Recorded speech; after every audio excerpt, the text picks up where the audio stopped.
And we are live. We are live. Welcome to the Games Talk Live, episode number 71.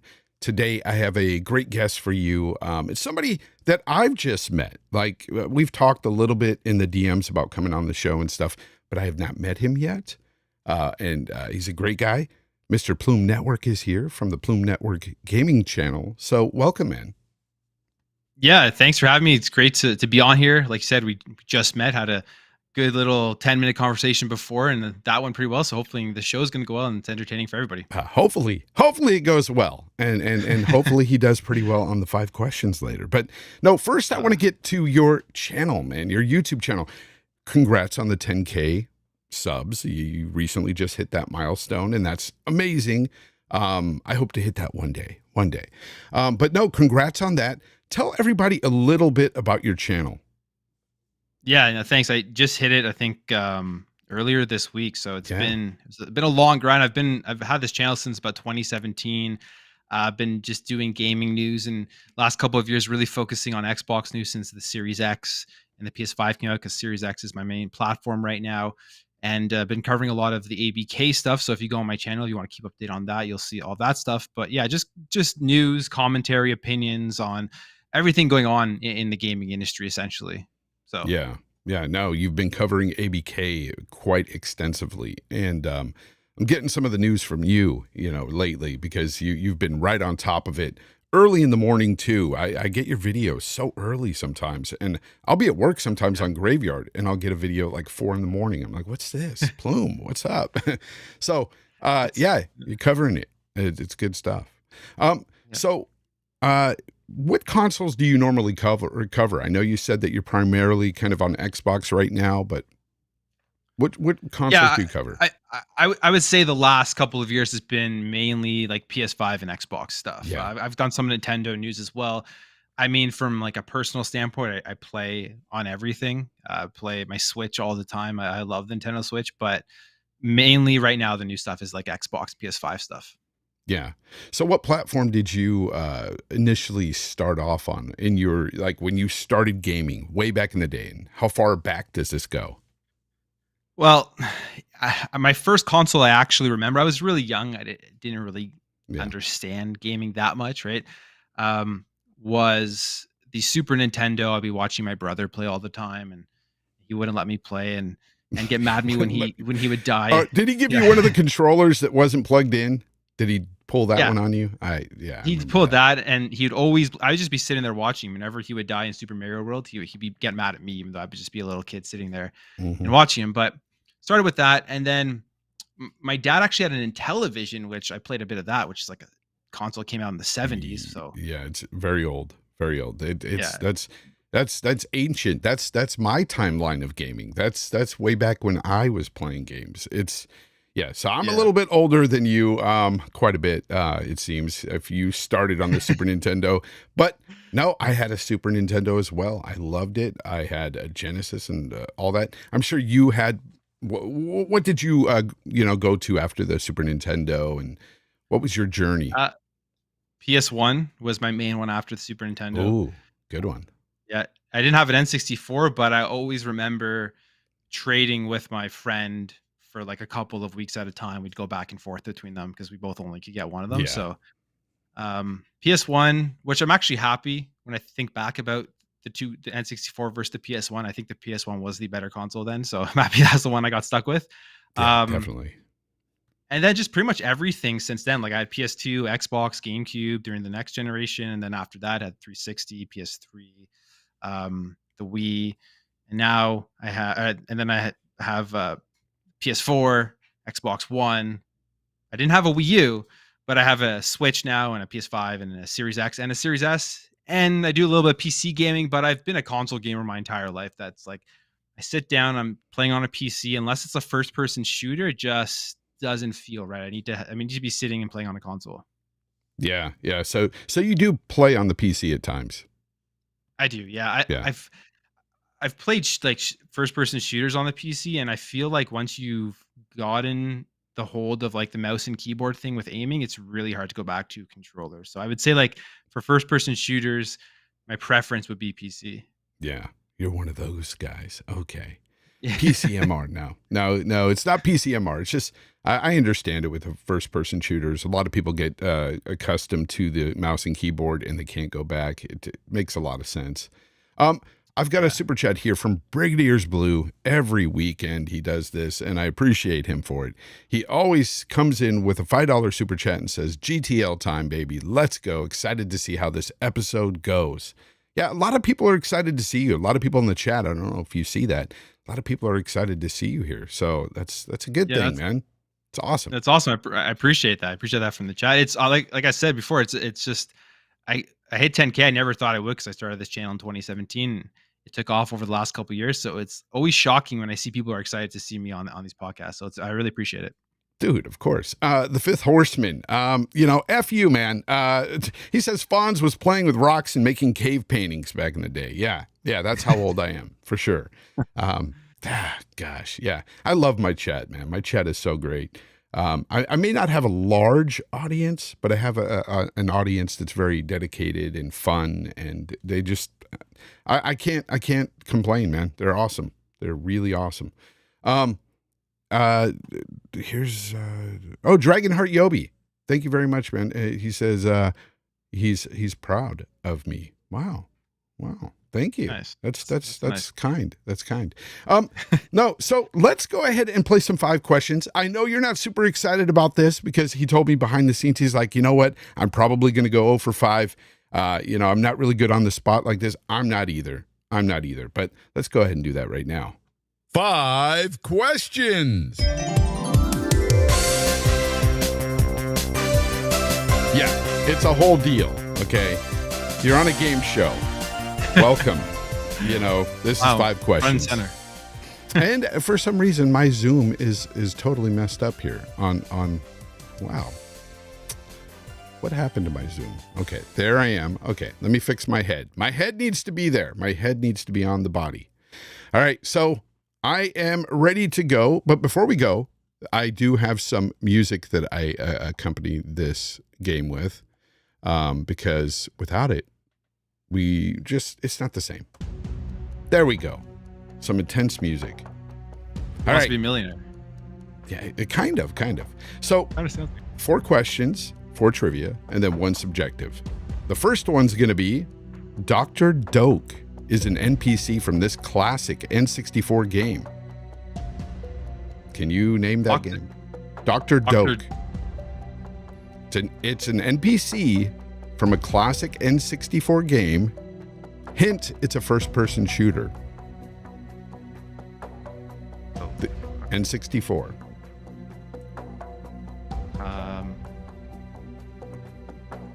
GoldenEye? Correct. Yes. GoldenEye. Yes. Got one. See? So, number 2 is, what prominent character dies in Gears of War 3? Dom? Correct. Dom. See? Not too I'm feeling bad. better. I'm already 2 correct, so I can just coast the rest of the way. Exactly. Number 3. Sam Gideon is the protagonist in this 2010 game released by developer Platinum Games. That is, I know that one. That's Sam Gideon. That's Platinum Games. Vanquished. Correct. Look at that. 3 for 3 so far. Number 4. Resistance: Fall of Man was a first-person shooter released in 2006 for the PS3 by this developer. Insomniac. Look at that. 4 for 4. Look at you, Plume. So he thought he was going to get 0 for 5 here.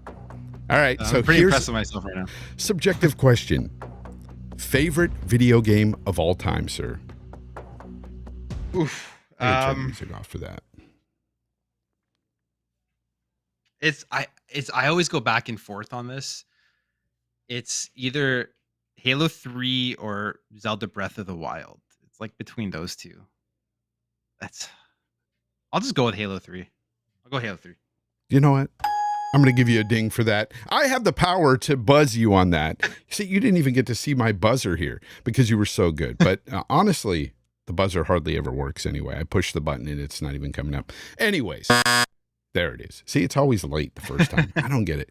But anyways, thank you for playing along, and you did awesome. Look at that, guys. 5 for 5.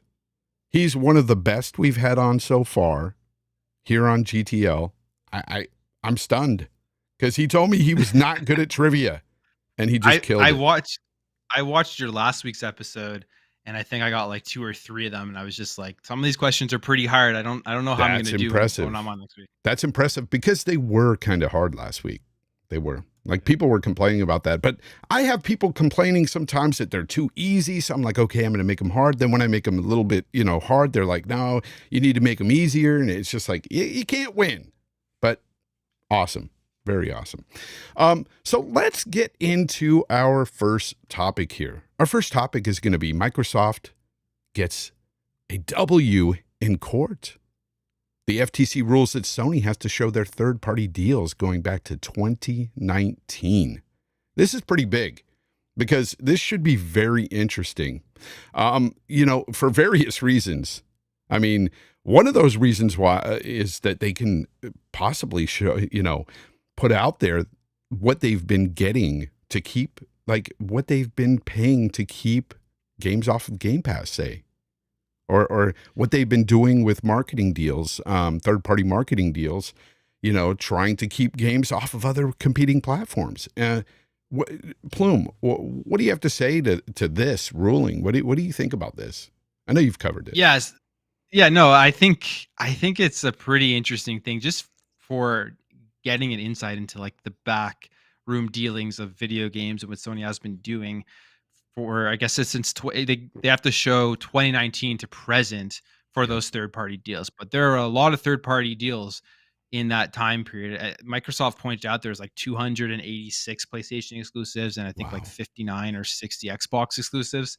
So there's could be a lot of insight into that if this gets all the way to like that August 2nd trial. If those documents do come out to the public, be a lot to talk about. I think for me, the thing I'm most interested in about these third-party deals is Square Enix. Like, I feel like Square Enix is one of the most interesting companies out there, and not because like they make the most interesting games, but just the stuff that we've seen throughout this generation so far with the deals they've made with PlayStation, with Final Fantasy VII Remake, with Final Fantasy 16. Yet they still put like Octopath Traveler onto Xbox Game Pass. There's games that come out onto the Switch and onto the PlayStation, but not onto Xbox. So I'd love to see like what makes up those types of deals.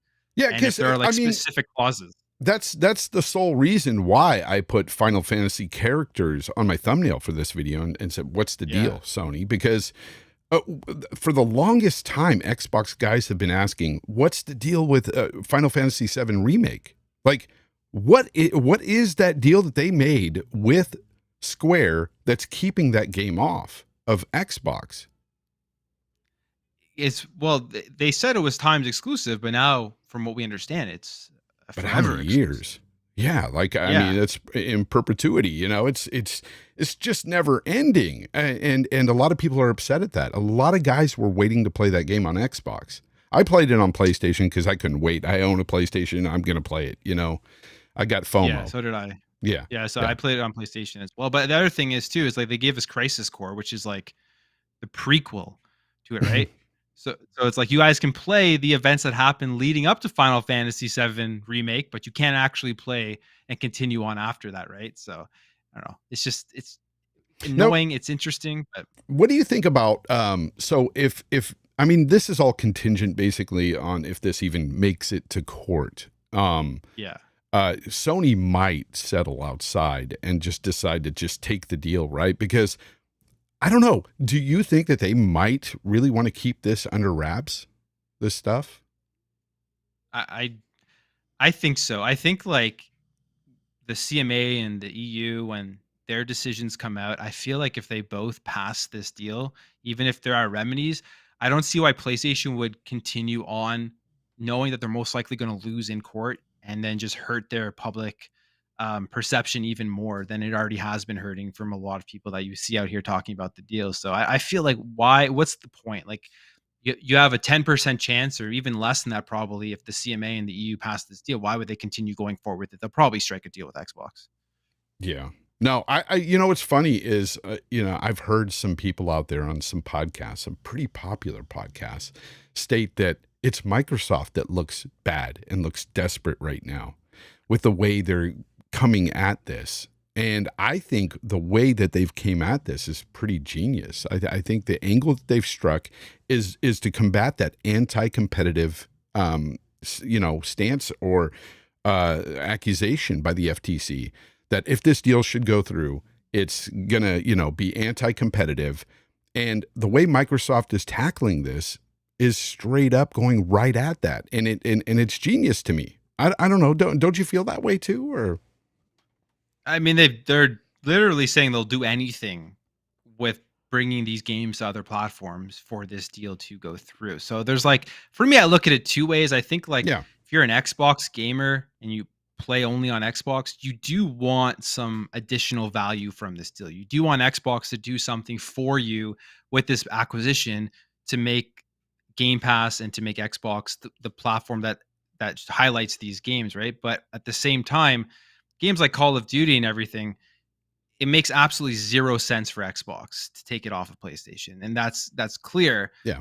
Which my theory on this entire thing is just me, like, you know, speculating. I have no idea, but Mhm. I don't actually think the getting Call of Duty is the biggest thing there for PlayStation. At the end of the day, they're going to take this to the end because they know that they're just going to be continuously paying Xbox for them to build up their ecosystem. And that's why they're not accepting the 10-year deal, because logically you would think 10 years for a game that's not even that's going to be a first party of your competitor, getting access to that is an unprecedented deal that we've never seen in gaming. So you'd think they would be excited for that, like everybody else, right? But I think they understand, because they pay so much money to Activision, they're going to be paying that to Xbox, which is just going to help Xbox catch them even faster. So I think that's why they're taking this so hard. Well, the thing is, you know, especially to this ruling that came down to show all these third-party deals going back to 2019. This is honestly going to play out if it does make it to court. I feel like if it does make it to court, then it should be public record. I don't know if they can redact everything or if they can redact anything in this case. I'm not sure how that works. I'm not a lawyer. I don't know, but I would assume that it would be public record and that we would be privy to that information as well. And I think it would get out regardless. And I think it would be very damaging for Sony in some of these instances, because again, you have so many deals with Square Enix that's just, it's very odd. It doesn't make sense to me what they've done, and you've highlighted that very well. That they've put some games out on Xbox, but others they've just held and they're not letting go of, especially Final Fantasy. Final Fantasy seems to be the one that they will not let go of. No, and maybe it's because it's more westernized. It's like pretty much mainstream in the West, so they know that would probably have the biggest effect on Xbox. They know everyone on Xbox, there's a high chance a lot of people are going to buy it and play it. So if they hold that off, that it hurts Xbox more than, like, I don't know, like Dialfield Chronicles or an Octopath. So that's why they're locking that one down. Yeah. In the end, how do you see this all playing out? I mean, do you think this deal will go through? I think so. I mean, it's hard because it's like every week, it's like last week or 2 weeks ago, it was like super negative, and I was like, oh, maybe it's going to get blocked. And then this week, after like the European Commission stuff seemed really positive, we got articles that came out earlier a couple of days ago saying that they're likely to pass it in the EU. So it's just like, it's so up. But if I had to put money on it, I would say, yeah, I guess. Yeah, that's what I'm thinking but I have too. No idea. Yeah, we're not lawyers, people. We're not anything special. But as just two guys spitballing about this deal and reading some of this stuff, and him reading, I mean, he's really covered this stuff really extensively on his channel. Check him out at the Plume Network here on YouTube. It's just right now, it just seems like it's kind of going in Microsoft's favor. And I mean, it's a good thing for me anyway. I look at this deal, not that I just wanted to go through because I'm a fan of Xbox. I wanted to go through because I think this will stir up some good competition. I think it will force Sony to do other things that they're not necessarily comfortable with doing. I mean, they've been relying heavily on third-party deals for years when it comes to first-person shooters, let's say. They're not Yeah. really making anything like that. Yes, they bought Bungie, but it's outside of Destiny. What does Bungie bring besides their expertise, right? Hopefully they get some of Bungie to help them build a first-party game that's really amazing in that first-party genre. Yeah, no, I agree. And like you can use Bungie right there to create a Call of Duty competitor. Mm-hmm. I mean, they have it all in house, which is another thing that doesn't get talked about. But I think like for me as well with this deal, it's not just I want Xbox to win and for it to go through so you can brag that Xbox owns Activision Blizzard. It's more like you said, it creates that competition and it brings just more value to Xbox Game Pass at the end of the day, which is my favorite thing right now in video games. So if they can get all those games onto Game Pass, I'm all for it, and Dude, it'll it's push crazy. PlayStation to grow. It's Yeah. crazy So how massive Game Pass is already with the ZeniMax deal. And now you're talking yeah, about Activision Blizzard also day and date in Game Pass. I mean, this year alone, if it were to go through, let's say if it goes, it does go through, it doesn't go to court, and Sony just concedes, this could go through by May. And in June, we could have Diablo 4 in Game Pass. yeah. Well, the funny thing is, if you remember back when they first announced this deal, all of like the experts and analysts said that end of June 2023 is when most likely this deal is going to pass. And then a bunch of stuff has happened, but it's all just normal because it's a $70 billion acquisition. And right now, it seems like if the EU and the CMA pass this deal, there's a likelihood PlayStation is going to make a deal with Xbox, and it's most likely going to stay on that timeline and pass when they all set the date back a year and a half ago or whenever they announced this deal. So nothing is really off base right now as to what is going on for a deal of this size. So Yeah, and we'll see. Xbox themselves has said on a number of occasions that this deal is more about mobile, right? And you know, the mobile space. They really want to get into that mobile space because that is where a lot of this money is coming from for a lot of these companies. The reoccurring money that the revenue that they're getting out of the mobile space is insane. I don't know if a lot of people know this, but right now, Call of Duty on mobile makes more money for Activision than any Call of Duty on any other platform combined. That's how huge the mobile division is. And I've seen some people out there, again, on some big podcasts that will not be named, ask questions like, well, if it truly is only about the mobile, why doesn't Microsoft just go after King and leave Activision Blizzard alone? Well, without Activision Blizzard, you can't have Call of Duty Mobile.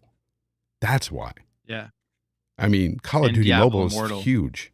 And Diablo Immortal. Yes, you're right. But yeah, I personally think it's a really big deal for them to get in that mobile space, but it's also a big deal for them to get more content for Game Pass. They need to feed the machine. I mean, if you're going to be successful in a subscription service, you have to have content, and it's got to be varied. And I think with Activision Blizzard King, you got ZeniMax and all their games. There's so many different genres, so many different types of games going into Game Pass. It would be amazing. It'd be an amazing value. Yeah, and I think like we're getting to that point. I mean, look at the first 3 months of 2023 with all the stuff that's been out on Game Pass. I mean, you had Atomic Heart, you had Wolong that just came out. I'm sure there's other games I'm forgetting that came out in January. There's so much, and then we have March, and we have MLB coming out next month. So I think they're getting to that point. They just got to bring that first party stuff and get all of those on track where they are releasing those like on a regular basis. And there's no like right now they have so many studios they could be doing that. With Activision, it's going to be like I don't see how they wouldn't be able to release like at least 4 first party games every single year with all of those studios that they have. And even if that means like games are ready and holding those games back before putting them out onto the service, like I'd be honestly all for that just so that there's always a big game dropping into the service that they can market, advertise, and everyone gets hyped up and goes out and plays it. Yeah. What do you think about Microsoft possibly offering Game Pass to, say, Sony? I mean, Do you think they business would? wise, I think they would would. they? I think they I think, would. yeah, no, I think they would because, like, business wise, it just makes complete sense for them. They would just make a ton of money off of it. And there will be people, there will be a faction of gamers and Xbox guys that don't want that to happen, and they will Of complain about that, course. and they will be vocal. But at the end of the day, that's not going to affect their bottom line enough for them to not want to do something like that. So I think I that they don't would. think Sony would want to do it anyway, but um, it would kind of make the hardware itself kind of obsolete for Xbox if they just became a subscription service that's everywhere. Literally. I mean, Yeah. they've always Yeah. stated that they're going to stay in the console game. They're always going to be an Xbox to play. Phil stated that time and time again. But then again, sometimes these corporations say things and do another. You can't always rely on what they say.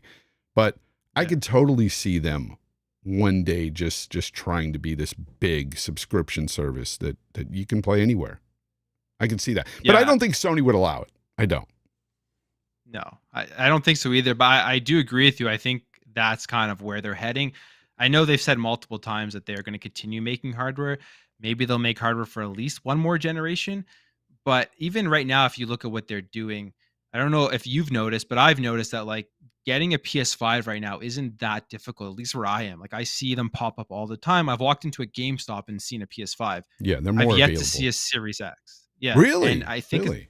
I, I've seen both. well, like, I haven't seen one in store, but I've seen the links pop up far less often from where the Twitter guys that I follow that post all these links compared to the PlayStation 5. And from what I understand is they're putting all these Series X's into their cloud gaming server stack instead of which is reducing the actual amount getting out to the customers. So they're obviously focusing more on the subscription and the cloud-based stuff than they are focusing on the actual hardware. So I could see, maybe not next generation, but the generation after that, that's where things are going Yeah, to end up of going. of course. I think it all depends on cloud. I think it depends on cloud for them. If they get cloud up to snuff, but then again, we'd have to have the infrastructure and everything for cloud to really take off. Because Yeah. I think that's Yeah. really what's holding us back right now with cloud. It's just the infrastructure. Not everybody has great internet, and if I'm out and about with my cell phone service, it's not that great, and cloud is not good to game on right now. For me, on Wi-Fi, it's great. Wi-Fi, it's Wi-Fi. excellent. Yeah. It's Yeah, good. yeah, it's real good. But I think that's what it's contingent on. It's going to be whether or not they can get cloud. And I don't even think it's whether or not. That's not the question. One day it will be good enough, I think. I think they will eventually we might, in my lifetime, maybe see a time where consoles just don't exist. It could happen. Yeah. And So- like I said, I don't want that. Like, I still buy physical games. I like having, like, collections and stuff. Oh, you're So still I'm one of not- those guys. Even with I'm still one of those even guys. with Game Pass, huh? Even with Game Pass. Well, far less this generation. Yeah, I'll be honest. Far see? less. I buy way less You're physical. coming games, around. You're coming around Yeah. to that all digital future that we're all going to be a part of. Because I really do think before we lose consoles or anything like that, we're going to lose discs. We're going to lose the actual physical disc. It's already gone, essentially. They're just unlock keys to the Most store, of the right? time. Yeah. There's still a lot of information on the disc for many of the games, especially PlayStation games. I think they're all there Yeah, on that's- PlayStation.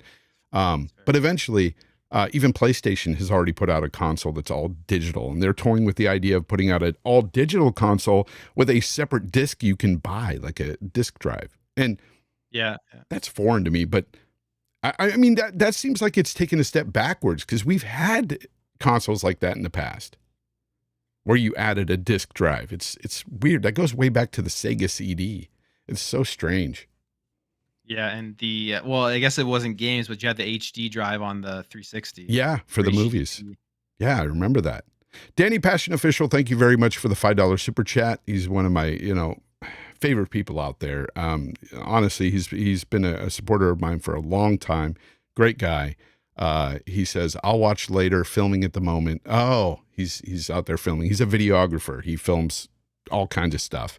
I get it, buddy. Do your job. Do it well. And we'll see you later. I just want to give a shout out to Boss Mod Lethal Papa. You know, he's a great moderator, the best around, awesome moderator, always keeping the chat in check. Thank you very much. And, you know, he says hit that like button and share it out. Thank you very much, Lethal. I appreciate you. Yeah, but no, I think it's good news from what we're hearing right now for Xbox and this whole ABK deal. It really does look like it's going to go through. And again, it's all about competition for me, and I'm sure it's that way for you. And of course, feeding my greed when it comes to Game Pass. I want more games in there, especially in the AAA space. Because last year wasn't so hot, man. Game Pass was not that great. So it wasn't hot, but yeah, no, it wasn't hot. There's no excuses for it. It's just there was still games to play. Like I found, like I played indie games and stuff, but yeah, they definitely need to make sure that they have like a handful of big AAA games releasing to that service every single year. Yeah. Can I ask you something about Starfield? Are you hyped for Starfield, by the way? I am. I'm very hyped. I'm very hyped for it. I love Bethesda. So I'm really hyped for Starfield, but there's a lot of complaining lately from Sony guys for some reason. I don't know why this has come up recently, but they're like begging for this game again to be on PlayStation. And and they're calling Phil a liar for not putting it on PlayStation. Have you ever heard Phil say that he was going to put this game on PlayStation? Yeah, never. I mean, the only thing we ever heard him say officially was the first time with Starfield was that at that roundtable where he said these new games are going to be wherever Game Pass is, right? That was you mean this quote right here? This is about delivering great exclusive games for you that ship on platforms where Game Pass exists. That quote. That's the one. Yes. You're probably weirded out. Why do you have that on a soundboard? But no, it's a long story, but it's there. But yeah, no, go ahead. No, that's the first one. If you remember, after they bought Bethesda, there was like an entire year or whatever lead up where people were asking, where's Starfield? Mm-hmm.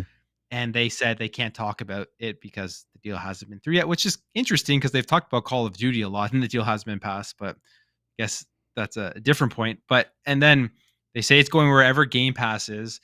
And there was also those rumors that PlayStation was trying to get Starfield as an exclusive before this deal happened. So I made a video talking about this, and my entire thing is like, yeah, not everyone's going to be able to play Starfield if you're on PlayStation. You get a PC, you have a browser, you can play it through cloud gaming or whatever, get an Xbox, but at least that it was going to be exclusive most likely one way or another.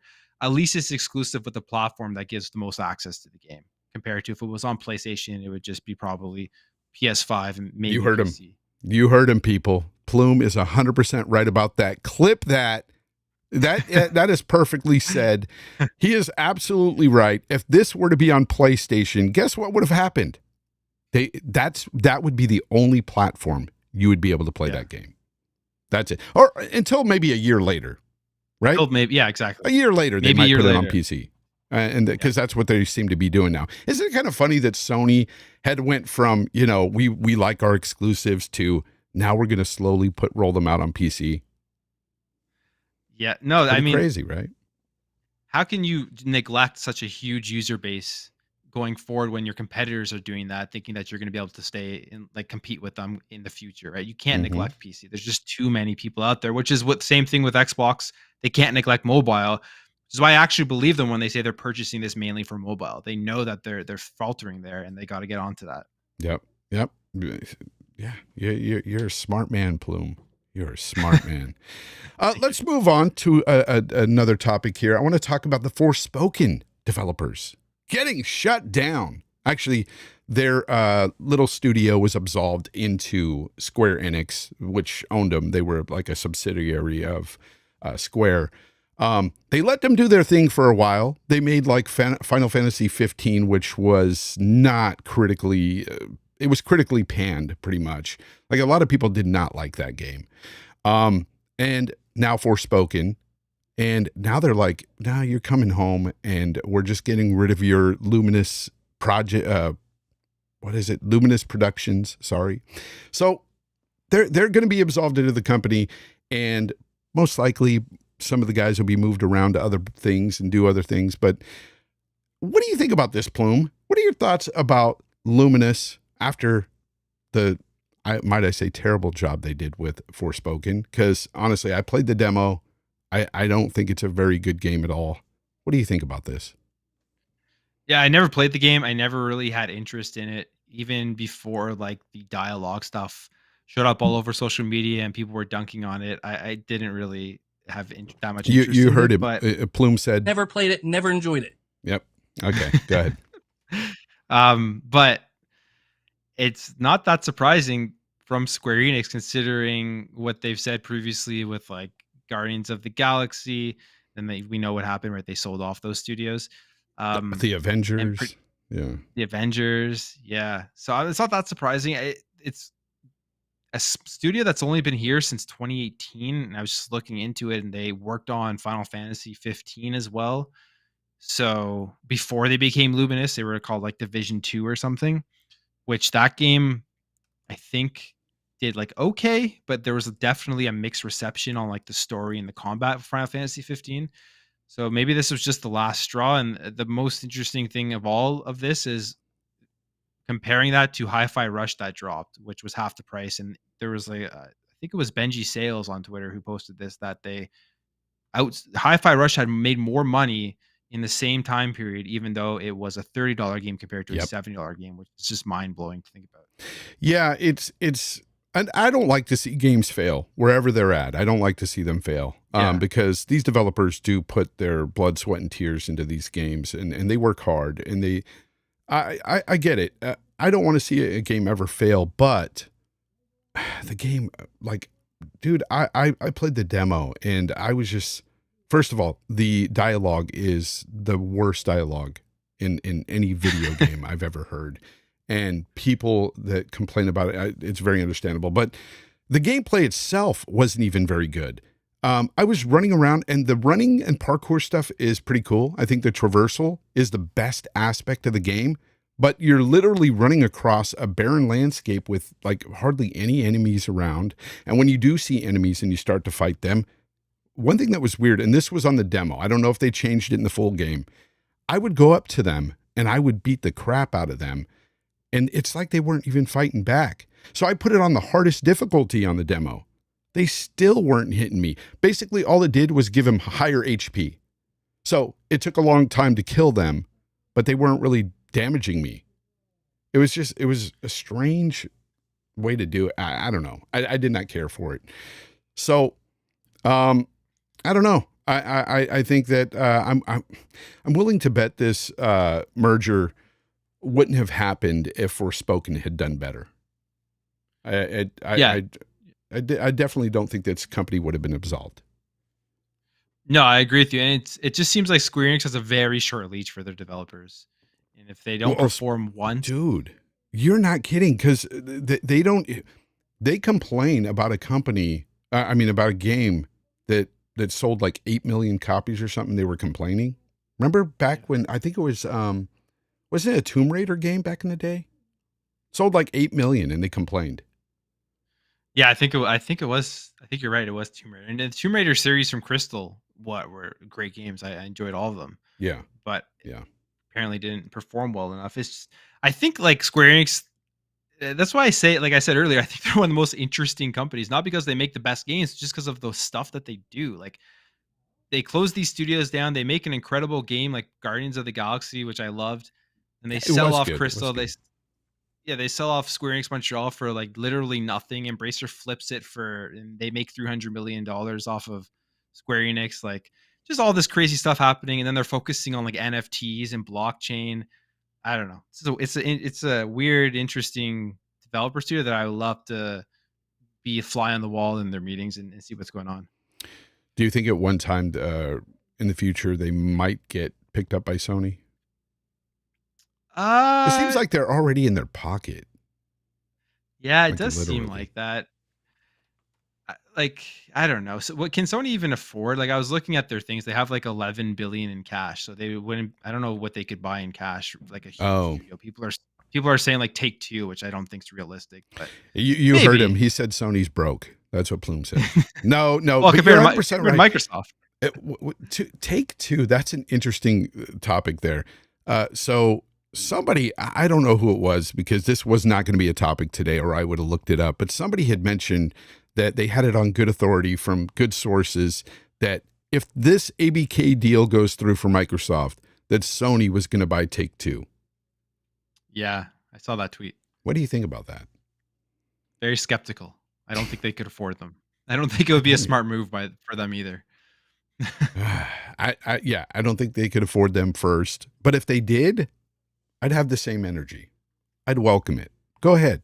Yeah. Get them. Like, it doesn't bother me as a gamer that plays on every platform. I don't care. No. If it'll increase, like with ABK, if it'll increase competition and force these guys to go at it even harder and give us better quality, sure, Yep. why not? I'm gonna play GTA no matter what, wherever. No matter what. It doesn't matter. Right? Yep. Yeah. Yep. Even if they had an exclusivity deal for 6 months or whatever on GTA 6, I would definitely jump on it on PlayStation. I'm gonna be playing it. Yeah. Yeah.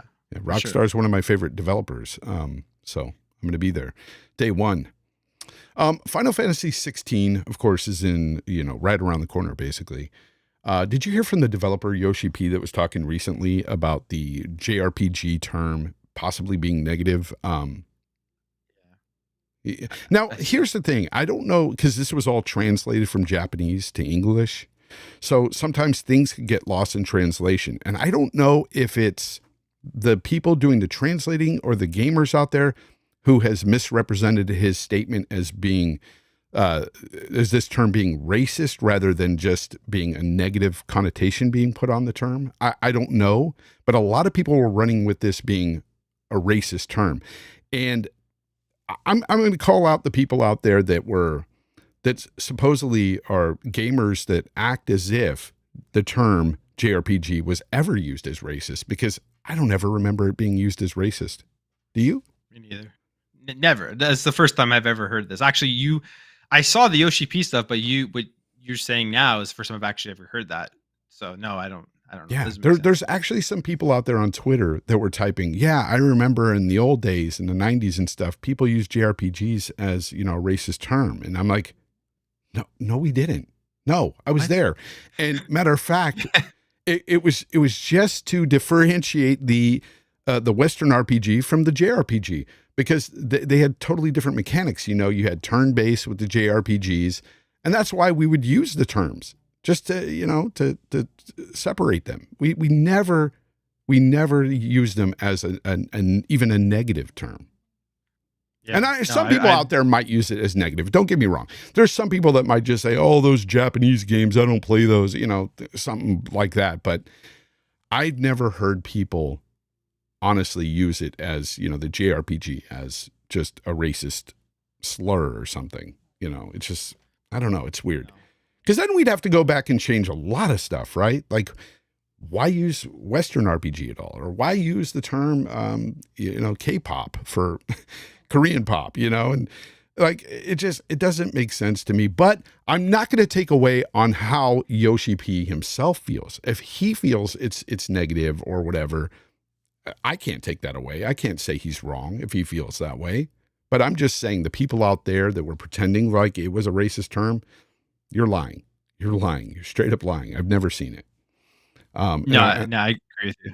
Yeah. And everybody I've talked to always said, no, I've always used that word in respect for their RPGs, because I've put them on a pedestal. Those games were amazing to me. I never used them use that word in a bad light. Anyways, I just thought that was interesting, man. I just thought it was really interesting that the community kind of brought that up like that. Did you watch the Dead Island 2 extended gameplay recently?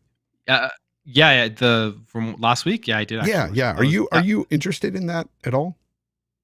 I am pretty interested in it. It looks pretty good. Like, I played a bit of the first Dead Island, but the different like weapons and stuff, and like the different way they were taking out the zombies, and like the graphics gore that they had from like their heads blowing up and stuff.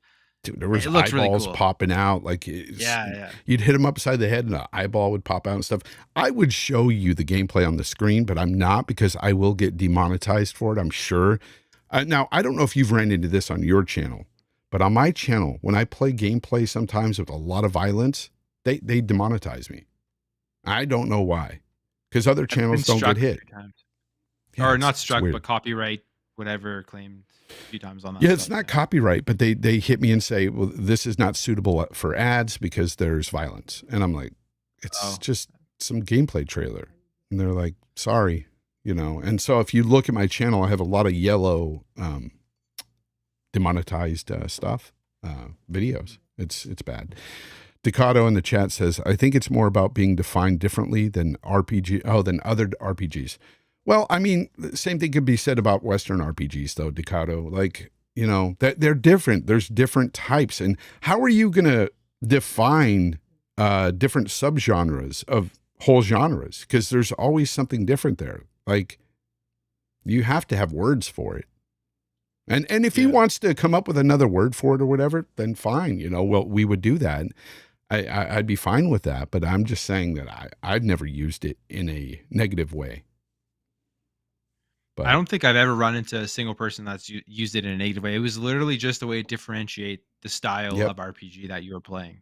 Yep. And usually it's from like the different studios as well, right? Like JRPGs generally are from Square Enix or Japanese studios. Then you have the Western RPGs like Bethesda. So I've never heard of the racist thing that you yeah, I never did either until Twitter, of course. It had to be Twitter, right? Twitter, you'll find everything there, though. Yeah, it's just it's crazy.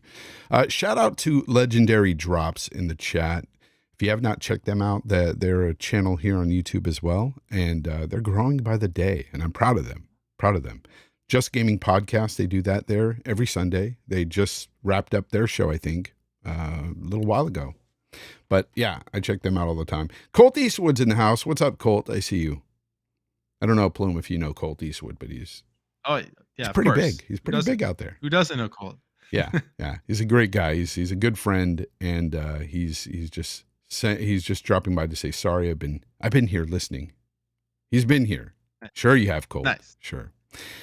No, I like I said, I have a good group of people that come by and friends, and like it's really cool.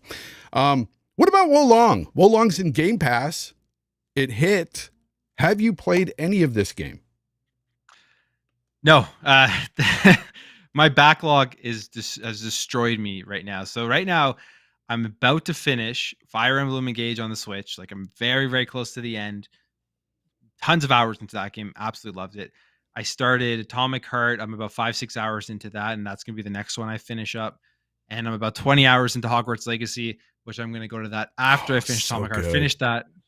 Yeah, and then I'll jump to Wolong. So it's crazy how many games there are. Do you like Atomic Heart so far? It's like, it's not blowing me away. I would say, like, graphically, the beginning of the game, I was pretty like, wow, this game looks amazing. Yeah. Like, the presentation, like when you're going through the air in your car and you're seeing the statues and the landscapes, I thought that was really, really well done. The dialogue is terrible. The gameplay can be frustrating at times. Like, I died a ton, and not always for my own reason, like getting caught on weird stuff. But I'm hoping it improves. I'm going to play through it. I want to just see where this story goes, unless it's just super frustrating. Like, after like 10 hours or so, then I may drop off. But I think right now I'm on the fence. Okay, so I only played 2 hours of the game. Okay, so admittedly, guys, 2 hours of the game. I think it's one of the clunkiest games I've played in a long time, and that just pushed me away. It doesn't feel very good as a first-person shooter, number one, and I know you probably played on the PC, so it's a bit different for you with the mouse and keyboard. But on the controller, yeah, it's a bit snappier, but it's still like, I would say it's not like a traditional. It felt like more of like a survival first-person shooter to me. You know, like I would always be running out of ammo and stuff, but I don't like the field of view also on the console. It's too close. I don't. It's too narrow. I don't like it. That's why you got to play on PC. Expand that out. Yeah, I don't have a PC, sir. I use a Mac just for my videos and stuff. But no, yeah, I tried to play the game. I don't like the button mapping at all. I don't like where they place the buttons. Like, you have to hit RB for basically everything you interact with. And then, like, sometimes I'll hit a button, especially in the menu system even. It's so glitchy and clunky that sometimes it doesn't even register when I hit the button. It's annoying. So Yeah, I just had to put I it feel like down. I ran into that as well. Is when you're like selecting the upgrades on your weapons when you're in Yes. the Yes. yeah, I think I ran into that as well, to be honest, and it was very weird. Also, the machine, the sexualized stuff is kind of odd. I don't know. Kind of threw me Thank off when you. she was first Thank you. talking to me. Oh my gosh. I was on Go Live yesterday on another podcast, Go Live Game on Daily. I was sitting there and I was talking about the overly sexual vending machine. And people were like, "You're just old. You don't get." I go, "No, it's weird. It's really weird that this vending machine is Yeah. talking to me like this. It I doesn't was feel thrown off. right." Yeah. Yeah, no, I was thrown off by that when it first happened. Yeah, What's going it's on here? strange, and then the protagonist too, crispy critters. Like the guy was just annoying. I know he's more of a Duke Nukem style protagonist. That's what they're going for, but it wasn't. It's not for me. If other people are having fun with the game, which they are, a lot of people love it. Great, more power to you. Have fun with it. But for me, I stopped playing that. I went to another game that's on Game Pass, and I went to Shadow Warrior 3. And I had a great time with it. It's just like a poor man's Doom. You Yeah, know? I played through the first level of that, and it was pretty fun. Yeah. It stays fun throughout, and I beat the game today, and it was a good game, solid game. Now I'm on to I did start Wolong, and I just started. I'm at the very, very beginning, so I didn't get any chance to get any gameplay or anything. I haven't gotten to the first boss or anything, but I admittedly, I took my time making my character because that character creation is crazy. There is it's really in depth, Plume. I don't know if you've seen it. Yeah, I've seen videos. I'm actually very excited to eventually jump into it, but it may not be for a while. One of the things I love about a video game is a character creator screen. I love making my own character the way I want him or her to look, and I love just sitting there and creating something. A lot of times I made celebrities in the past too and stuff. Like I've had a Burt Reynolds, a Mel Gibson, and just stupid things in odd games. But it's fun. It's fun to do make things your own in a game. I like doing that. So I love that. But no, it's very in depth. It's very good. But then when you get in the game, it's like, oh, it's kind of like up-resed PS3 graphics. Okay. No. Wolong is not very beautiful. It's just not. But I've heard from a lot of people it's a very fun game. So I'm going to try it out. We'll see how far I can get before I get, I don't know, discouraged. Because I might get discouraged. I don't know. From what I've heard is Souls-like. the first boss is really hard, and then it actually gets easier after that. Yeah, From what until I've the been seeing on last boss Twitter. I heard. The last boss I heard is pretty hard too. But yeah, in between I heard the bosses are pretty, decent. Not too bad. There was another topic I wanted to do here real quick. Where is it? Oh, I know what it is. I think I have it right here. I wanted to talk about this. Andy Robinson. Now, I'm sure you saw this tweet, and this is in response to of Phil's statements for VGC. Phil had said Xbox will exist even if this proposed Activision Blizzard acquisition is blocked. And then Andy Robinson, he says, regardless of Spencer's words, I know a lot of industry pundits think Microsoft selling off Xbox is a genuine possibility should this be blocked. I still expect it to go through with concessions. He knows a lot of pundits, Plume. That's the question. Who are the pundits? Who are the That's the main pundits? question. Yeah, that's what we'd all like to know. And we've all had guesses. We've all had guesses like Jason Schreier, Ty Kim, bunch of Christopher Dring, bunch of Xbox haters. I don't know. But it's funny to me. Do you think that's even a possibility right now for Microsoft? No, absolutely not. It just doesn't make any sense. Why would they be selling it off now when they've literally been making more money than they've been making all through the Xbox One generation? I think like their 2022 fiscal year, they broke revenue records. It's growing. They're trying to get into mobile and grow in that way. They're expanding Game Pass out to many different countries, like in the Asian territories, it would make absolutely no sense for them to sell it now. Um, like we've seen this throughout the history of gaming. Like how many times did people say Nintendo was going to sell or shut down or whatever, or they weren't going to make another console? Like after the failure of the Wii U, then look what happened with the Nintendo Switch, Xbox One generation. There are a ton of people saying Xbox was going to sell off and they were going to get out of the business.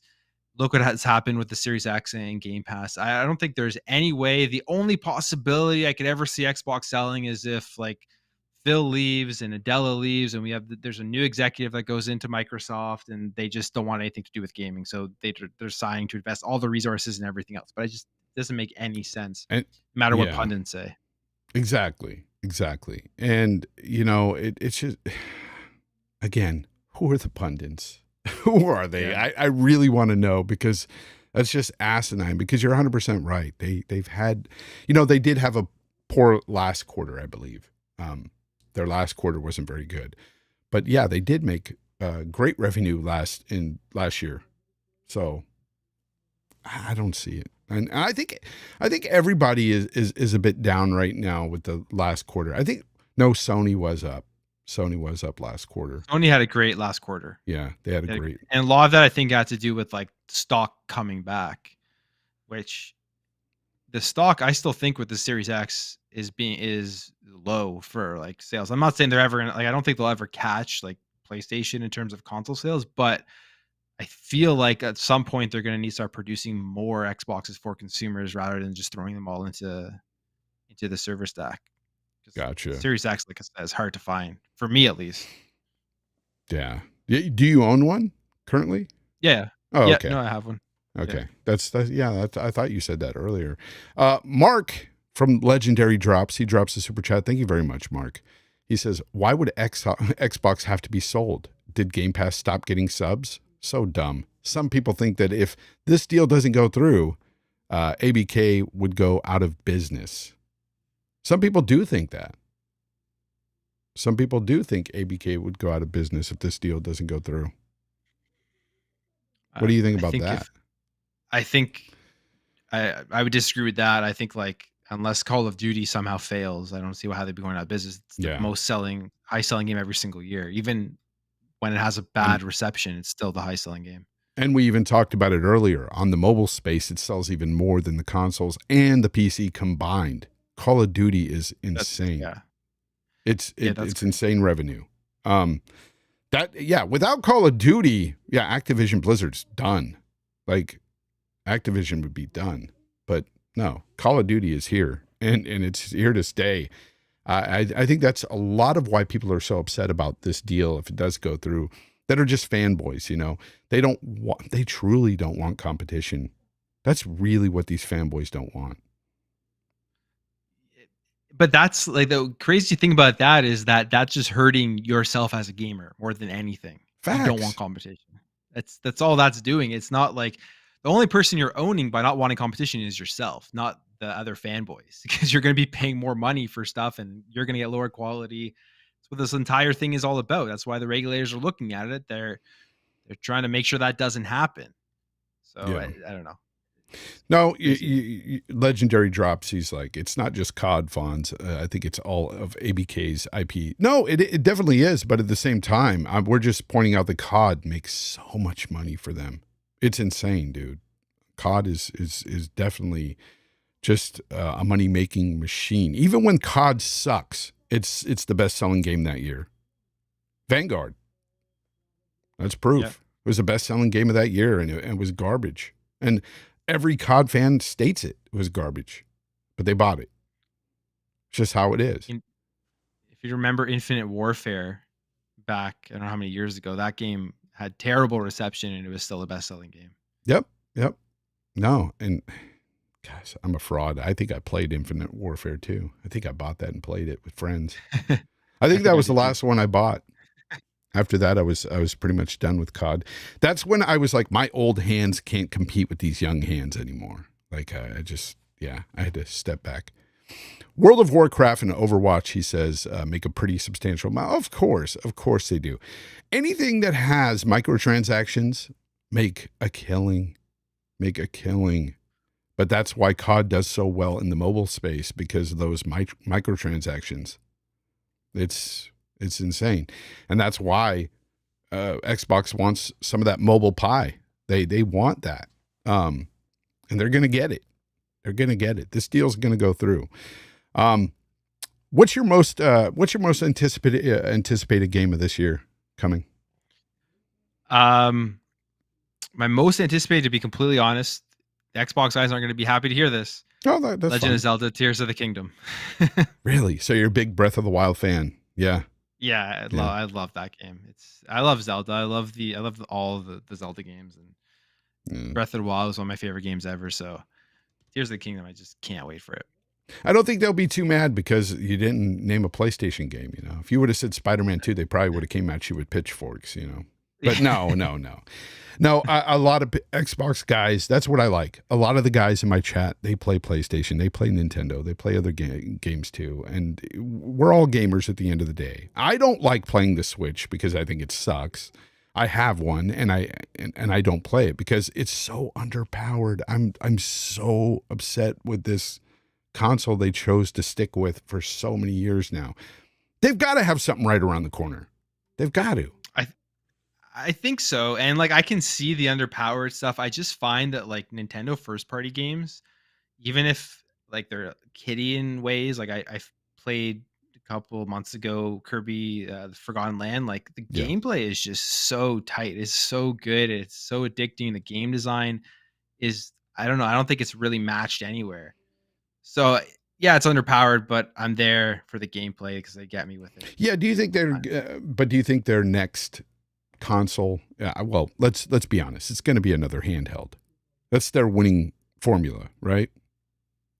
Yeah, I play. Yeah, no, I think so. I think it'll be a hybrid. Like I play mine mainly on my TV, but yeah, I think it'll be a hybrid. And it'll just be, it'll be like slightly less powered than the Series X and the PS5. I think. Do you think it'll be that powerful? I would love that. Because you know what I want to see? I want to see a Nintendo that gets a lot of third party again. I want to see a Nintendo that competes with the other two. And don't get me wrong, people. We know that Nintendo just is crazy with their sales and their first party games. But I want to see them compete with third party deals too. I want to see, because we need that. We should all want that.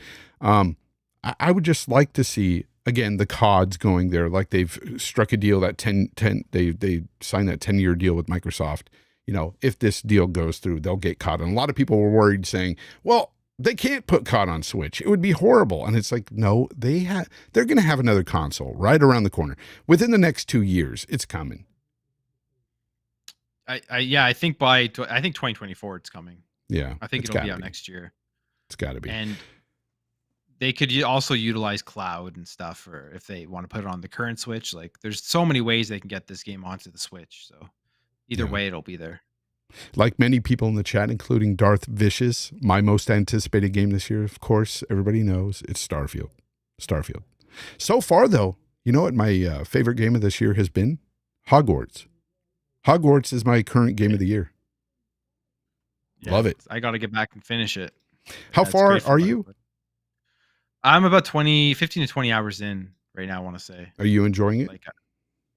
Yeah, no, I'm loving it. The thing that surprised me the most was the combat. I thought the combat was going to be boring as hell, but it's actually really fun. All the different spells, there's strategy involved with like the bubbles around your enemies and stuff. The dodging is good. So far, so good. And I like those open world games. A lot of people, when they think about open world games, the checklist style of thing they don't like, and that's a big thing people are talking about that they've been complaining about lately.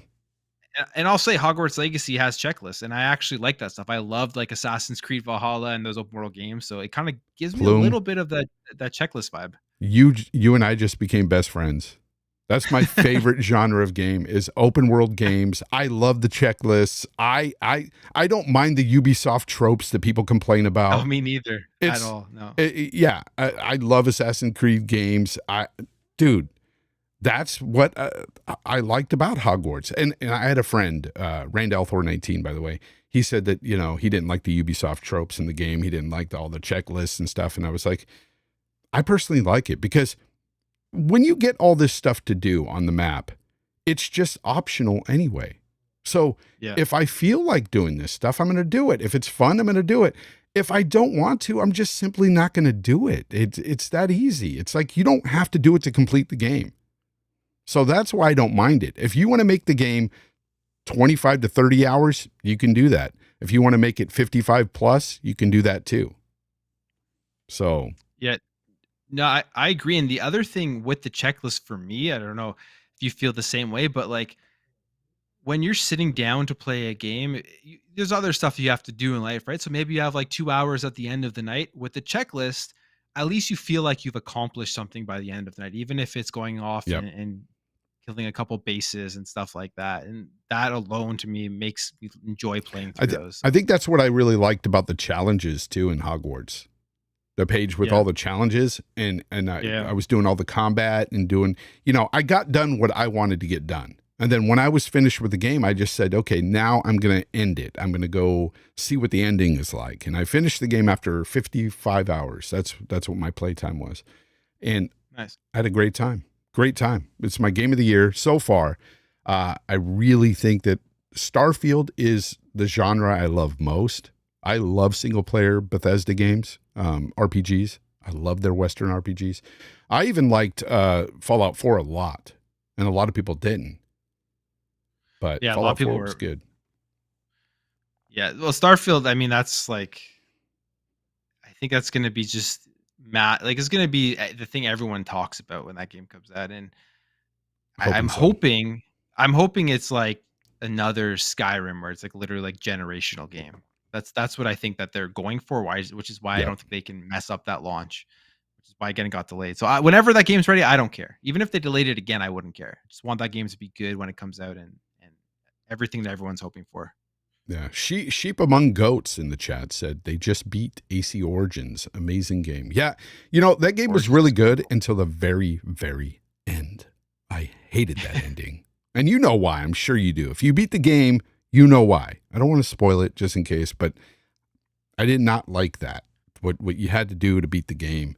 But before that, I was loving it. Bayek is probably one of my favorite protagonists in an open world game. Like I thought he was really cool. I liked Bayek. And like Ancient Egypt was just beautifully done. It really was. They even used it, I think, for like schools and stuff to teach about Ancient Egypt, which is really cool.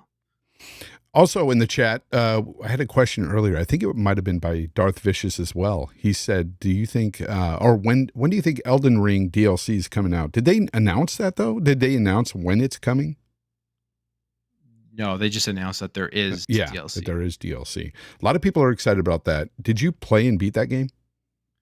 I didn't beat it. I have 70 hours into it. So I have some stuff to beat it. I beat that game last year. I loved it. It was freaking phenomenal. That was my game of the year last year.